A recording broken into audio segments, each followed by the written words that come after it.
GST इस्लाहात पर AIMIM के सदर व हैदराबाद के रुकने पार्लियामेंट असदुद्दीन अवैसी ने कहा कि हमें फिक्र है कि इसकी वजह से रियासतें परेशान होंगी। उन्होंने कहा कि रियासतों को मुआवजा दिया जाना चाहिए या इन्हें सेस के दायरे में लाया जाना चाहिए।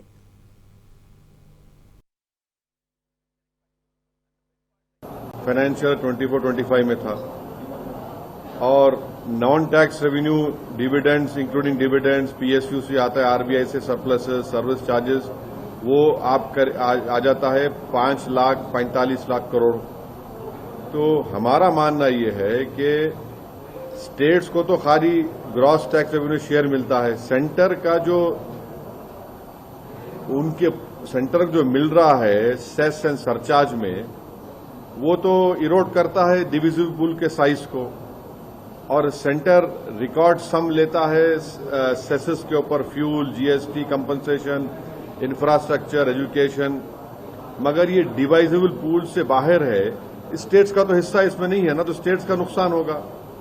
और फिर ये जो जीएसटी रिजीम, जीएसटी को आप रिड्यूस कर रहे हैं, मुझे लगता है कि स्टेट के फाइनेंसेस को डिसप्रोपोर्शनेटली हिट करेगा।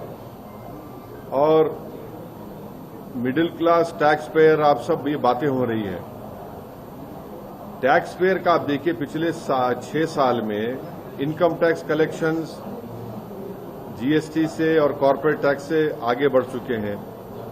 आप बजट डॉक्यूमेंट्स प्रोजेक्ट करते हैं पर्सनल इनकम टैक्स रिसीप्ट्स को 14,35,00,000 करोड़ के करीब, माने 21% जंप हो रहा है पिछले साल से। कॉर्पोरेट टैक्स आप देखिए सिर्फ 10,80,00,000 करोड़ के करीब हो रहा है। ये क्यों?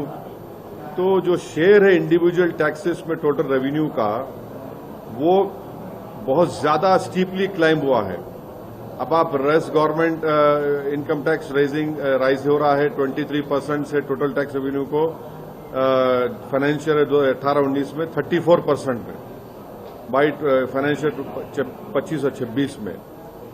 तो इन प्लेन टर्म्स अगर आप देखेंगे तो ordinary tax pay salaried and middle class families are shouldering a larger share of tax burden.